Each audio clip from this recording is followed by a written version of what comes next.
Hello, everybody, and welcome to the new start of the wisdomfactory.net. I'm Heidi Hörnlein, and I have created the Wisdom Factory together with my husband and co-host, Mark Davenport. But unfortunately, he died in June, and so everything went a little bit upside down. And so I had to decide what to do in the future. First of all, I did a series about conscious living, conscious dying. We did 5 episodes until last week. You can find that in thewisdomfactory.net. And you can also subscribe there for the newsletter, and then you will get all the announcements of what we are doing in the future. And also you will get access to the ebook I have written about Mark, because in my opinion, he was a remarkable person, not only because I loved him, but it was really his life, a hero's journey, I would say. And now it's a new beginning. And I didn't want to do the shows alone because I found the collaboration with Mark was such a good thing. And also because I'm not 100% good in English, so I always had somebody to ask, and he could explain things to me. He knows American culture, and many of our viewers come from America. And so I was looking for co-hosts who would do that with me. And I didn't only look for women, because we have already 2 series, one in German, one in English, with a group of women talking together. So I was looking actually for a man. And I have found one for the moment, and he is very good in English. I was reassured that he is very good in English, but he is also German. And so we have the possibility in future to do episodes in English and in German. And that's actually what I want to do, because, I'm German. Why should I do everything in English? I could do things in German too, and have people from Germany watch these shows a little more. So today, it's the time where I want to introduce Martin Ucik, or better, he will introduce himself. But it's just a short outline. He had been several times as a guest in our show. His specialty is relationships, integral relationships. He is a practitioner in integral theory, as I was, I am still, but we met through that on the conferences in Germany and in other places. And yeah, you can find in the website several talks we did together in the past. But now here we go into the role of co-host, and I'm very curious how that will be. Anyway, welcome, Martin, and please introduce yourself a little bit about who you are, where you are, and then we go into the further things we explored together, okay? You need to unmute yourself. Unmute now. Yes, you can. I see you. I hear you. Hello, everyone. And thank you, Heidi, for inviting me to co-host with you or see how that goes. I watched many of your shows, and I'm very well aware that I have to step in some very big shoes that Mark left behind. And I dearly loved him and love you, and always supported the work that you did. And I know how much work it is to host these things and find interesting guests, and it was always appreciated. So I hope we will continue to attract a good audience. And thank you to continue this really important series. So, as you already said, I also grew up in Germany and moved to the United States in '95 with my then wife and 3 children for work, but also for passion. I always wanted to live in America, the land of unlimited possibilities. And I always felt very free there in the United States, and specifically in California, in Northern California, where we lived. And we separated very amicably in 2002. And at the time, that was my second marriage. I had only had sex with two women, and I married them both. So I was very new or very inexperienced with dating and with women when after the separation. But I was in the New Age scene. I had met Eckhart Tolle in 2000 and started to play in the band at the Center for Spiritual Living. And this world was full of women, so it was relatively easy for me to to date and to find women who wanted to have relationship with me. But I was also very challenged because I knew nothing about postmodern women and feminism and all the demands that American women had on men in general. And what I don't mean that in a negative way, spiritual New Age women. And I learned a lot from them, but I also had my heart broken quite a bit. A few times, pretty hard. And in 2006, I learned about the work of Ken Wilber through the Cosmic Consciousness CD set that Tammy Steinman from Sounds True had recorded with Ken, and listened to it on a drive from Santa Rosa in Northern California to Los Angeles. And at night there, went to a bookstore and bought a book and became a big fan of Ken Wilber's philosophy, which really took me basically from, the Dalai Lama and Stephen Covey, the 7 Habits, and my business background, and then a little psychology and Eckhart Tolle. It was like for me the next, and probably for many people, the next logical step was Ken Wilber's work. And I had, for a while, always asked myself, when people fall so deeply in love with each other, why can they make their relationships work? And there's all the books and the seminars. And I mean, there's so much support available. And not only for me, but in my world that I started to live in, there were many unstable relationships, many single people, many breakups. It was like a big, big mess. And then after a while, I started to ask myself, actually, why, if it becomes so clear after a while that a couple is incompatible, why couldn't they know that at the beginning? Obviously, we fall in love based on hormones and psychological dynamics and maybe some soul and spiritual dimensions. So we all know the feeling, and we always think, or we often think, this will last forever and we can work out our differences, and then we find out we can't. Why can't we know that at the beginning? And one day I had this epiphany that if we would use Ken Wilber's model to get to know each other when we fall in love with someone through the integral lens, with all the different levels and quadrants and lines and personality types and things like that, it could really help to predict a little bit what kind of relationship that is. Is it more a friendship, a sexual relationship, a spiritual relationship, a psychological healing relationship, or a relationship with a shared purpose? And at least for me, it became somewhat easier when I dated women, to predict a little bit why we are attracted to each other and where this relationship may lead.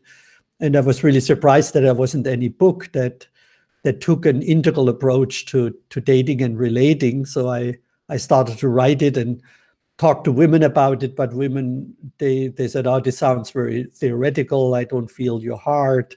This is not about love. It's so technical. And so I decided to write it as a manual for men. This is my first book, Integral Relationships, a manual for men. And it's also, if you take the N away from man, it's also a manual for me, Martin.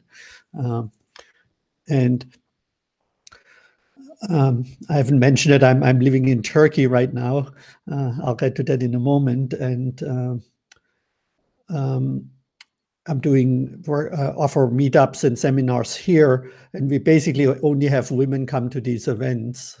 So now we basically say they can only come if they bring a man. And I wrote it for men because I read about, at the time I had read over 200 relationship books, and they were basically all written for women, except for some pickup artist books and The Way of the Superior Man by David Deida.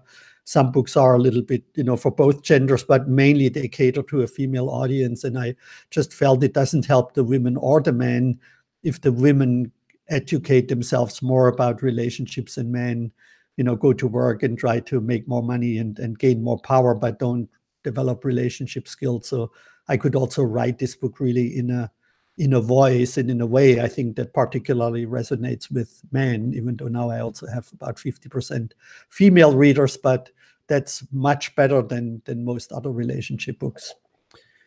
And then the book, go ahead. Yeah, this is, for me, it was very interesting because it's exactly as you say. Normally, all these books are for women, and women try to get better in everything, and then they find their partners, they don't want to hear anything of that, and they don't know, they are at a loss, they don't know where to go because they think it's all women stuff, and guys do it differently, and why should we change, and so on. And that was really necessary that some guideline for men who are interested in these things came out. I mean, there are men's movements now for quite a while, but a book like yours, it's not, it's not new agey. It's really much more clear in how to recognize where, at which level the person is, yourself, maybe, partner, yes. and the other people who you know. And I remember that you also analyze, let's say, speech patterns or topics and so on for the first dating moment, so that you can have already an idea of who is the other person who you meet, and if it is really worthwhile to go ahead. For instance, when you are a man interested in philosophy, Ken Wilber, let's say, integral, or whatever it is, or in atheism, or in whatever, and you have a girl coming who is only interested in her latest nail polish and how the dress is like, and so on, you can already see that maybe it's not, because when you try to throw out let's say, how do you say, a hint, and she doesn't get it, then that would be difficult to have a relationship with such a person, because you won't have anything to talk about. And that's actually what I'm so much missing with the passing of Mark, because we talked all the time. We met through integral theory, let's say theory, about talking about that and putting it in the integral framework. And we're always exploring how can you see things which happen in the world, and that was so interesting. Hardly a day passed that we had not a very deep exploration of what could it mean and how could you see it, and and that would be also a reason to continue with these shows, to have people to explore things which are deeply interesting to me. And relationship is one of the things which are interesting, but we won't do only relationships while you are the co-host, no? In December, we will have Dr. Oren Amitai to talk about the psychological basis of human behavior. And then we will have Dr. Tom Habib talking about couples relationship, about love and the development a couple can go through together. And then we have Nick Doffel, who is talking about psychology and politics. And that will be also very interesting. I personally am very much interested in psychology and in all the relationship stuff and in growing up and and getting ever more, how can you say, complete in some way, to include more perspectives. And when we have the integral roadmap, we sort of have a guideline where to go and where to look for, and what not to forget. So can you talk to me a little bit about this integral, which was so interesting to you, and how you want to bring it in also in the future? And you have written another book. We can talk about that too afterwards. The end of my book, I wrote a little bit how our sexual selection process impacts the future of humanity. And I began to think more and more about the 250,000 years of Homo sapiens and how we became conscious and very much, of course, we're only here because thousands of generations before us have procreated. And many, if not all, our traits and the culture and societies we created are basically furthering the co-creation and the procreation process. And then I also think thousands of years forward and think, obviously people who don't procreate, their value systems and their genes will not, or in only limited way, hand it down to future generations. And the people who have many children, their memes and their genes get more likely handed down to future generations. So I got very interested in the sexual selection process, and then I entered into what I thought would be an integral relationship. I also got really turned on to purpose. What is our purpose on the planet, and sharing a purpose in relationship. And that relationship crashed pretty badly after a year, and I felt very ashamed and I felt a little bit like a fraud, right? That I teach this stuff and thought I have everything figured out, and then I couldn't do it myself. But whenever I got terribly heartbroken, I wrote a book, and so I spent 3 years writing my new book, which came out last year, called Sex, Purpose, Love. And sex means gender. And it's so interesting being in Turkish, like they have no sex here, only means having sex. So there's so many things that are hard to translate here because they don't have words for it. So it's fascinating. And books here are a third shorter than they are in English, because Turkish, it just has fewer words. There's no he and she. There's only one word for he and she, for example. So the debate about the gender pronouns and which you have to talk to. They don't even know what we're talking about. No. Oh, that's great. Yesterday we talked about the difference between a request and a demand, and everybody. I have 3 assistants. They all said there's no difference in Turkish. We don't even know how to make that differentiation. So. That's interesting to talk about. We should create a show about that and see the cultural background and what it changes, how do you say, how it influences your inner awareness. And the nuances. That's super interesting. But I wanted to recognize that Laurel Ann is here on the YouTube and is writing some comments. Okay. For instance, one is that she says, I find many people are stuck in the survival of the fittest frame of mind. Yeah. And an interesting observation on Turkish. Yeah, that's really interesting. Yeah, we'll talk a little bit more. I probably will,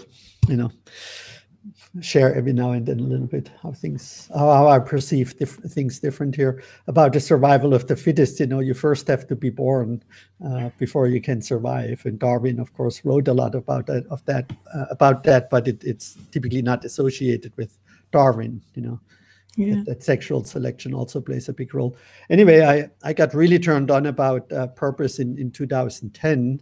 And specifically in Northern California, there are a lot of purpose guides, and it's and so I got really interested in what is our purpose. And then I also saw that like you and Mark, you had this, what I call transcendental purpose that you shared, and how that also changes the dynamic of love from what I call asymmetrical transactional relationships to what a word. Equally co-created relationships. Yeah, this is just like also a problem with integral, right? That Ken and other people use certain words, and after we use them for a few years, we assume everybody understands what we're talking about, and they are just rolling their eyes and go like, yeah. So the purpose of our show was to reach people and spread the integral worldview without really using much of these words. More by being it or asking the questions which have let's say, a bigger spectrum of perspectives Yeah, yeah. and things like that. Because, yeah, at the beginning, I was fascinated by theory, by understanding all the theory. But then I understood, the people, oh God, what is that, Yeah, And yeah, then you turn them off. And I think that's what Ken Wilber, now he's a little bit better, but at the beginning, what he didn't do right, he remained in this theoretical space and with these special expressions, and he didn't bring it down to the people. And so the how do you say, the acceptance and he didn't get the audience, which the theory in itself would really how do you say, need to get, because it's really, once you understand that really what it is meaning, then your mind blows open, and you really have the idea that you now know why things happen and where you can go, where we came from and where we can go, and the choices we have. It doesn't mean that everything is good or bad, what we understand, but we can understand it, Even things, he wrote a big article about Trump and things like that. You can understand these things. Doesn't mean that you are happy about it, but you know where that comes from. And for me, it was also a big relief when I got to it. It took me about 2 years to really sort of understand it. And when I met Mark, I was already into integral for 15 years, sort of. Wow. And he for about 6 or 7 years. And so it was really, our relationship was very much based on the exploration in this framework. And that's also why I would love and wanted a co-host who has the same, let's say, mindset. I don't think you have completely the same mindset as myself, but you know the basics, which are on the bottom of what I try to do. And so I'm really glad that you are here. In February, I probably will continue with the conscious aging series, and there I will have a German woman who is a gerontologist, and she's also in the integral German scene, and we will do something in German and something in English. But later, who knows, And I also asked the audience, what would you like to see? And, that's the question now to you, Martin. You are very fit in relationships and these things. What else would you like to co-host on the Wisdom Factory? We already do psychology next week, and then in January we will do appreciative inquiry. And what else? I've forgotten. I have to still to publish it. So what is your desire to do with the Wisdom Factory? You already mentioned that, and I think my book, Sex, Purpose, Love, goes a little bit in this direction, is sociology and politics. So I became a big fan of Jürgen Habermas, and now I'm reading his critics. So another German philosopher that Ken Wilber drew a lot from. But while you were speaking, what we had a meeting today, and we're almost meeting every day about this, is since there is in Turkey, it's very traditional and modern culture, and the clash and the tensions between these two developmental stages. And there's very little, pluralistic, what we call the green level, the sensitive self and feminism and things like that. Is almost non-existent here, at least in Istanbul, and of course nothing integral. So we're practicing right now, translating the integral model down so that people at a modern level and even some on a traditional level can benefit from its wisdom without overwhelming them with the complexity that they cannot grasp yet. So.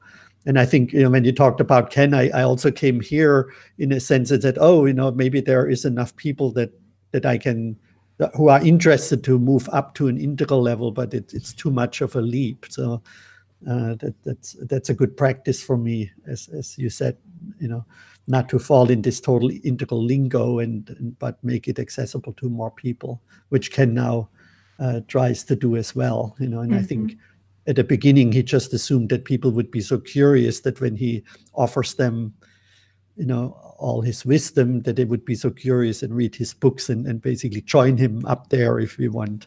But that obviously didn't happen the way we all had thought and hoped. And yes, so my interest is in pragmatism, for example. I'm spirituality still. I'm starting a Power of Now group here again in Istanbul, again meeting people where they are, even though I moved on in 2006 from Eckhart Tolle. So these are the things. So gender issue, politics, sociology. I watch the American news, the German news every day, and so I'm somewhat up to date what's going on in the world. That's what else is there. I'm not great in art. That's, for example, this is something where I used to be a musician, but more as being on stage and playing dance music, and not so much into. So I'm not great when it comes to art.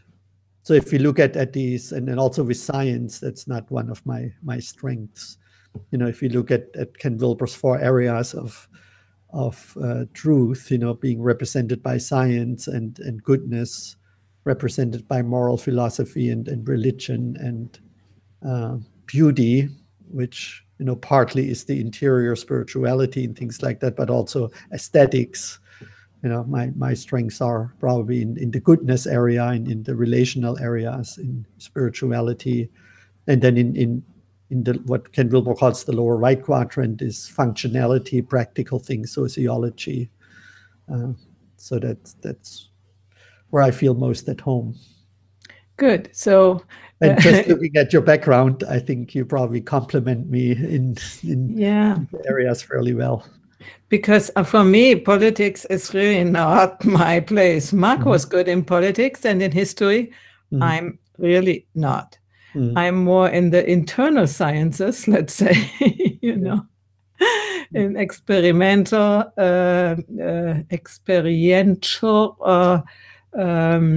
things.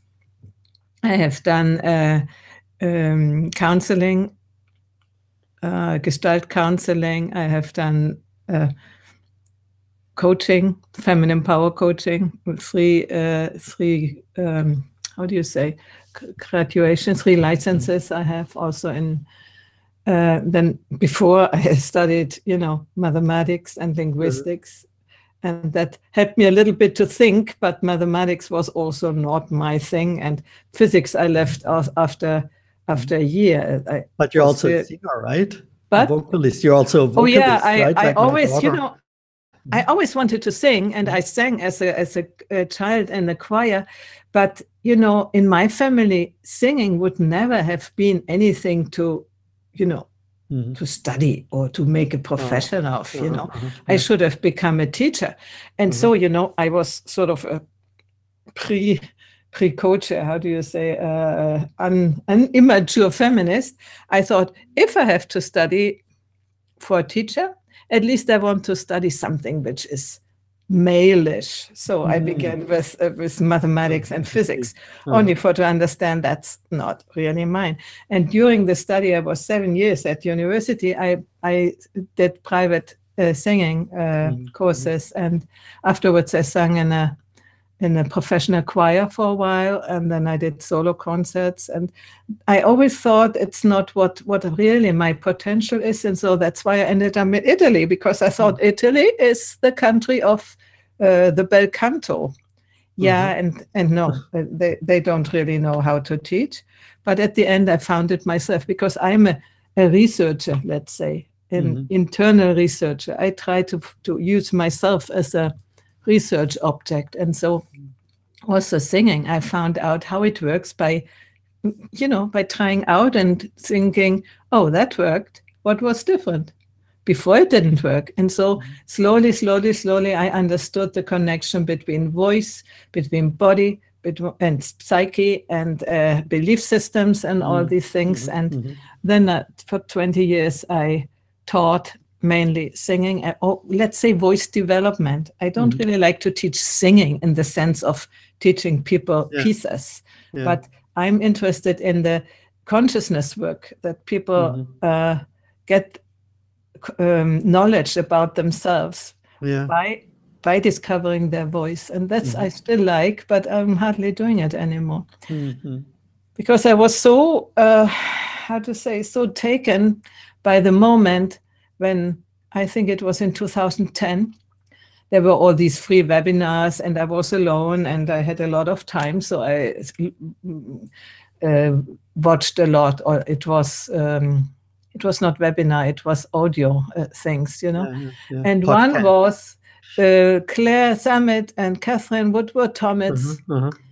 And then they said, yeah, the masculine way is you have a flip chart, you down here is where you are. Up there is the goal. Then you collect all the tools you have, you make a plan, a perfect plan if possible, and then you just go. And you go towards the goal and you don't even look right or left, but you just go because you have all planned out. And the feminine way is, that's my North Star. I want to go more or less there. And I go. And I see what is coming in my way, what I can use. What you know, and then there can even be that during the walk, you realize, oh, that's not the right thing. Where I go, I have to change because that's absolutely bad. And so you change. And when I heard that, I thought, it was such a relief, because I realized that before I tried to do the masculine way. I mean, I was, how old was I? Quite old. And for all these decades, I tried the masculine way. I also always felt like too much burden. I cannot do that. I'm not good enough. I cannot, why can't I do this, you know? And then I realized that's absolutely not what the feminine way is. And so I started to do all these courses. And in the Calling in the One course, I think we met also in Los Angeles. Yes. And I did all the coaching trainings, and I really liked it. It was 3 years of study, intense study, I would say. And this has really guided my worldview of today, how to be in the world, you know. Yeah. And when I discovered that, then I thought, oh, how can I get it into the world? And so I thought, oh God, I have to go to Facebook. I don't like Facebook. Okay. I have to do that. I have to learn that too. Okay. And so somehow I met Mark on Facebook. And that was my really the best thing which could come out of it, because this was, as you said, right, this was a relationship beyond my wildest dreams, because it was so different from all the others. Because before I had 3 or 4 long-term relationships, one outside of a marriage too, so 4 altogether. And with all these relationships, I did my best, and I thought, why don't I get on with all these men? Why can't I do that? And I realized a lot what I'm contributing to the failure. And I realized that I actually often, or almost always, choose the wrong person. So when I read your book, I thought, you know, for instance, my Italian partner who I met 30 years ago, and he was talking about, you know, Mussolini sometimes and these things. He was not active in politics, but he was a journalist, and he talked about these things, and I thought he was joking, you know, because for me, I was greenish. I was, and then I realized at a certain point he was not joking. He meant that, you know. And if I had known that before, how to discern these things, and in those times I didn't even know Ken Wilber's work yet, I would have maybe done other decisions. But, you know, in Italy, it's probably a little bit like in Turkey.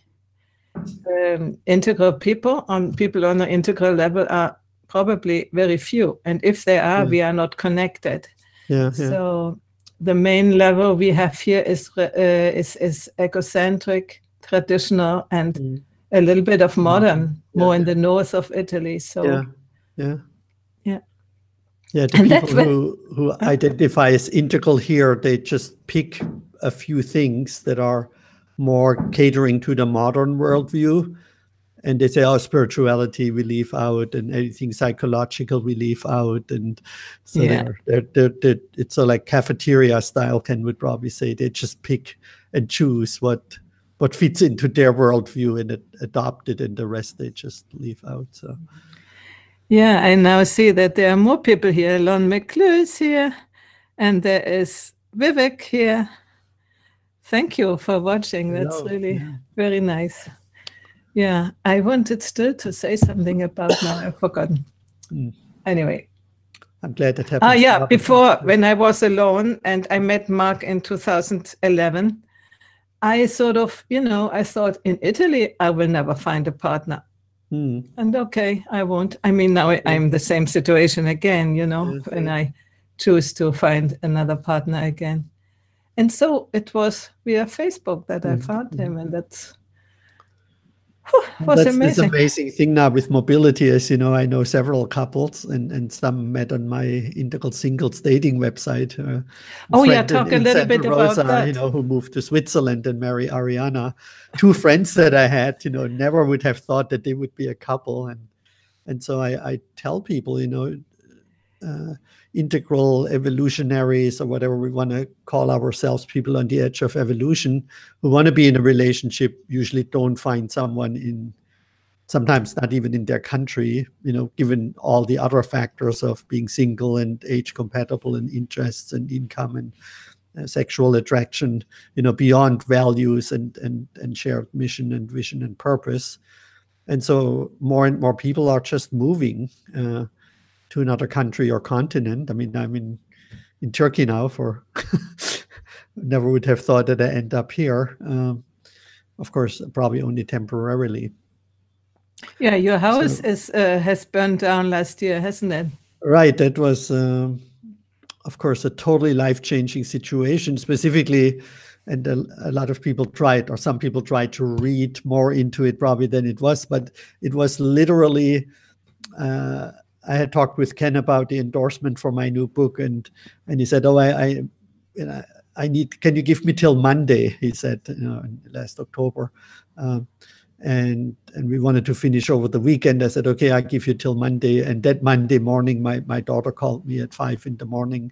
She was in Vienna at the time and said, "Dad, turn on the TV. Santa Rosa is on fire." And sure enough, at 10 a.m, when I was supposed to send my book that day to the printer, I got a photo of my house being burned down among 4,000 other houses.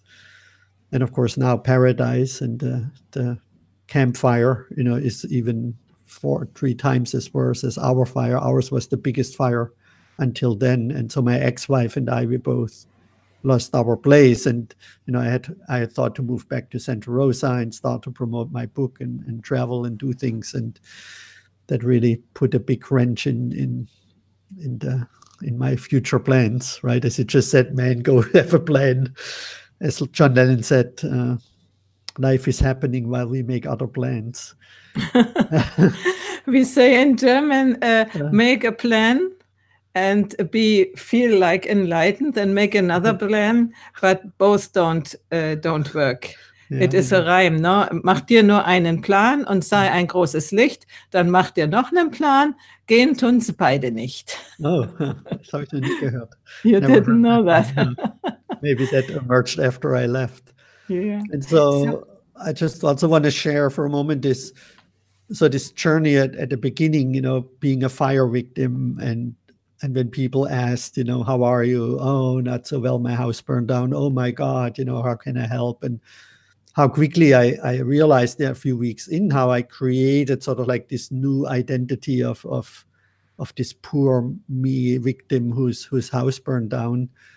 But then once I dropped that, I couldn't even really talk any longer. I didn't know what to talk about because my insurance didn't want to pay that a private investigator on me. They hired lawyers to we still don't know why, but they just, now they started to pay, but there was a lot of pressure from that side. And one day I remembered Viktor Frankl, the Man's Search for Meaning, and Stephen Covey, who took a lot from Viktor Frankl. And of course, I knew that in theory, but I had never been victimized or been the victim of an event of such magnitude.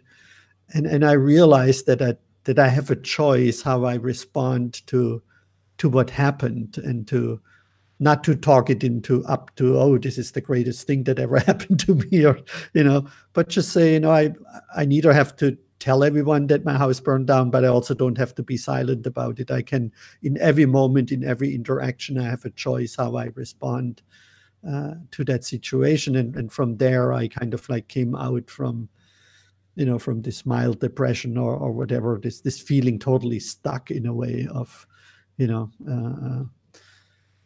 of not knowing where to go or what to do. And then things opened up, and I got invited to Turkey to teach some coaches here train people about integral relationships. And Istanbul is just the 18 million city. It's basically the biggest city in Europe if you take the Asian side, count the Asian side. And it's so fascinating here, and it's so cheap to live here for me. So I just decided to come here, and people are interested in foreign teachers and in Eckhart Tolle and in everything, or many people are not the traditionalists, but the modern people are interested in American or Northern European teachers. And so I building a little following here, and I have 3 assistants who help me. They're Turkish. One was born in Germany and made Abitur, so she speaks fluently German. She's an actress. It's just a lot of fun. They're young people. They're college educated. They really enjoy working with me, and so I'm just enjoying a year in Istanbul before I probably move back to California. So that's now we're in the present as far as I am concerned.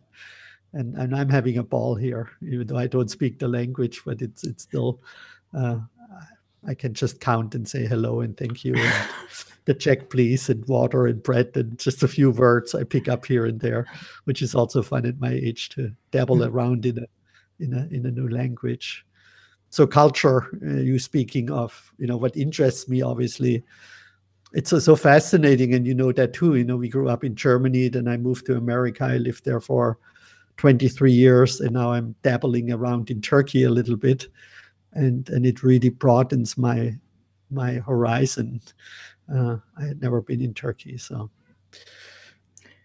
Yeah, that's remembering that we grew up in Germany. I now started with my sister, who lives in San Diego, near San Diego. Mm-hmm. I started a series which is not yet going live, but I published the videos about growing up in post-war Germany. We want to give, let's say, a documentary on what we lived, because we are now the generation, we are getting old, and soon the young people don't know anymore how it was. And it was definitely different than life is today, much different. So where did you grow up?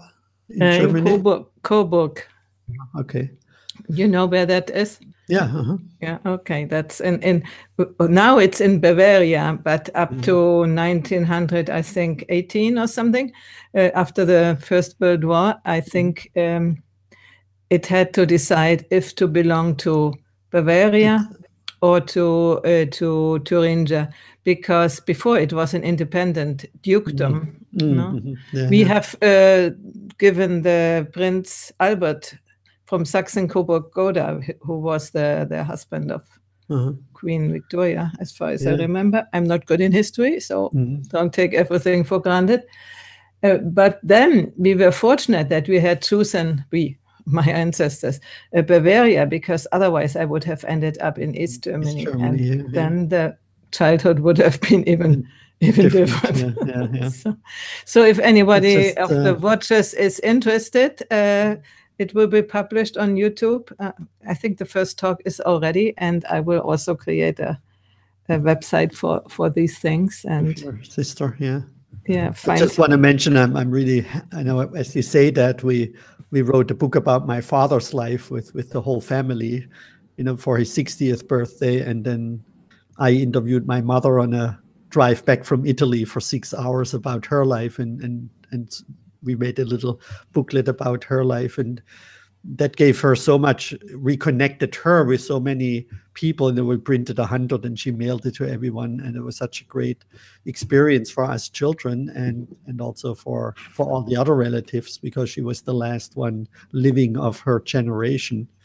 And so everybody whose parents are still alive, if you have the opportunity to do something like that, it's wonderful. And then now we're getting into this age where, I always tell people my work is not about me. It's really about the model and furthering the vision and things like that. But in my last book, in Sex, Purpose, Love, I spent 15 pages or so to write at least a little autobiography, because, we never know when and our the end thing comes, and it's so fast. The thing which is really interesting is the stories. It's not the theory. And if we succeed to unite these things, what we want to convey to the world inside of storytelling, that would be perfect. And I really want to learn that.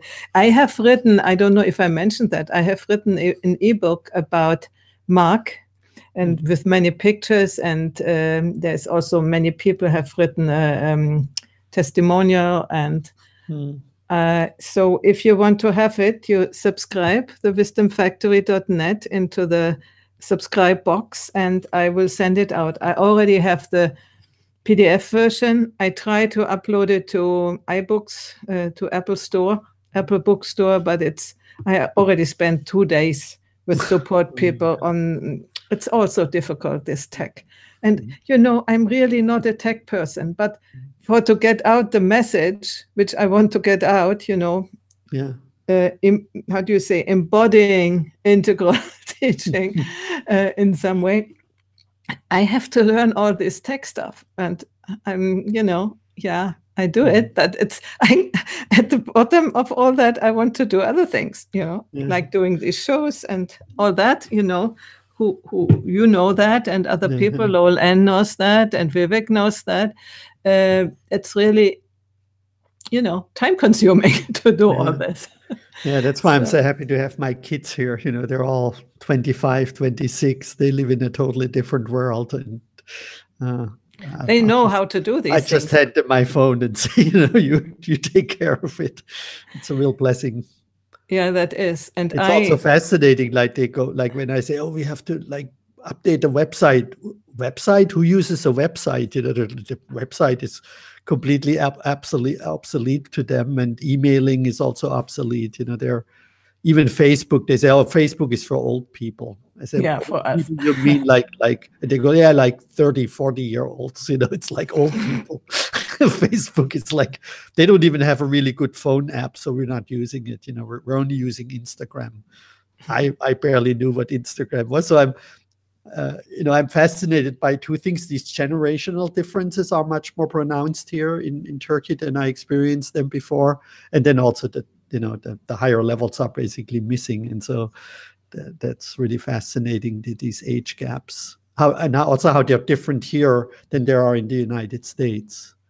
Where more younger people, I think, use Facebook here. Hardly anybody of the younger people uses Facebook. So fascinating technology. Yeah, and when we begin, we never grew up with technology. When I was in university, I began with doing computer language for a short time, and the computer was in 3 huge rooms. The same computer, which today is something like this. The phone, So it's not what we grew up with, and so it's also more difficult to learn it, but we do our best. And I know all the people, not all, I don't know who is watching, but the people who are here on the YouTube chat, they are doing that too. Lowell Ann and Vivek and so on. They are really great in also inspiring each other to keep up with technology. So that is not our topic, but what do when you don't have a website, where would you store the videos and things like that? On YouTube, probably. They use YouTube, and then they share it through Instagram. Yeah, but they don't write kids. anything about it. They don't have a text. I write a little text in it, and everything has. And the videos we produce now, they all have to be under 1 minute. So I'm, okay. How do I explain that? Where I usually talk like for half an hour in under 1 minute, right? So it's also a new challenge. No, nobody watches anything that's longer for a minute. They tell me, they're in this absolutistic language. Nobody uses Facebook any longer. Don't mind the 3 billion people on the planet who use it, right? But they live in a somewhat isolated world here. I mean, not totally, but you can't even go on Wikipedia in Turkey. It's blocked. Oh, yeah? Yeah. So, wow. And so it's funny. Yeah. Anyway, I see many people who are watching even 2 and 3 hour videos. I don't know if you know, but I'm very much a fan of the teachings of Jordan Peterson. I have seen all his psychological lectures, and I would love to have studied psychology with him. And also his biblical lectures, who have reintroduced me to Christianity and have made me have peace with religion. Because before I was like most people, religion, that's all this stuff. No, I know when I was in 14-year-old and had to do the confirmation, and this priest, it's not called priest in the Protestant, I don't know how it is called. Pastor, I would say. Yeah, they were horrible, and so for me it was, but I never went into it. And now Peterson is able to tell you the background, the sense of the stories, which are transmitting ancient wisdom. And it's not about religion, about dogma. It's about the wisdom how to live, Yeah. And he says, for instance, the 10 commandments, they didn't come from up. They emerged out of human experience. And then finally, they were put into words. But everything first emerges in behavior. Long before words come on. And, for me, it was another big insight like I had when I met Ken Wilber in the integral theory. That was like, and when I met Jordan Peterson, it was, and it was slightly a different aspect of what he's doing than Ken Wilber. He's not a theorist. He's more a pragmatist. Yeah. And I really love it. And I do think that when I do the shows, I will integrate that, what I have learned there. Do you know him? Do you know his teaching? Well, of him, yeah. Yeah. So not as extensively as you, but that was also with Mark. We always talked about, we watched everything he brought out, and then we had long time to talk about it, and that was really, I miss it so much. Like it's a little bit like you with the fire of your burning of your house. I also am on this position. Am I the victim because I've lost him, and not only him as a person, but also him as a colleague, as a friend, as everything. Yeah. Or shall I be the victim? Or how do I meet the situation? And sometimes it's really difficult. Sometimes comes, oh gosh, how will the future be? And sometimes I feel good again, and I can rely on my being, strong enough to be also alone in the world. Also, I don't want to end up alone, I have to tell you. That brings me to your website, to your couples, your dating website. Would you like to talk a little bit about that? Sure. I mean, when people read my book, they said, well, that sounds great. Where do I find someone who is interested to relate on that level? And I realized that dating websites cater typically to people at different levels. So Craigslist, they no longer have personals, but OkCupid a little bit, and Plenty of Fish, probably people at earlier levels, and then eHarmony, so like for the conventional religious mythic people, and Match.com for the rational win-oriented people. And then for green people, there's green singles and spiritual singles, and some people on OkCupid, but there was nothing for people at an integral level. And so I created, integralsingles.com. And what's different from other websites is that people can self-identify what level of consciousness they are, what level of spiritual, sexual, anima animus complex they are, what personality type they are, and what their purpose in life is. So there are certain questions that are not on other dating website, and it's slowly growing. We have now almost 1,000 members, and it's of course nothing compared to the other big websites, but most people there are integrally informed. And as I mentioned, there are some people married now who met on Integral Singles. So it's just a little side service that we're offering. And when you're ready, it would be fun to have you on there. Good. And we have little left, but I still want to ask you, what is your vision for your co-hosting this show? What would you my vision is first to learn about look up the people who we have as guests and learn about their work. And I'm very much, Ken Wilber, I think, I forgot how he exactly said it, but find people who are experts in their field and pick their brain and learn from them. So I want to come to this with open mind, open heart, and a lot of curiosity, and hopefully asking the questions that the listeners feel like, why don't they ask him this question or that question? Oh, Martin or Heidi just asked him what I'm curious about. I think that's the most important thing for me, is to be curious and ask the questions that the listeners are curious about, specifically those who watch it afterwards and cannot type in their questions into the chat window.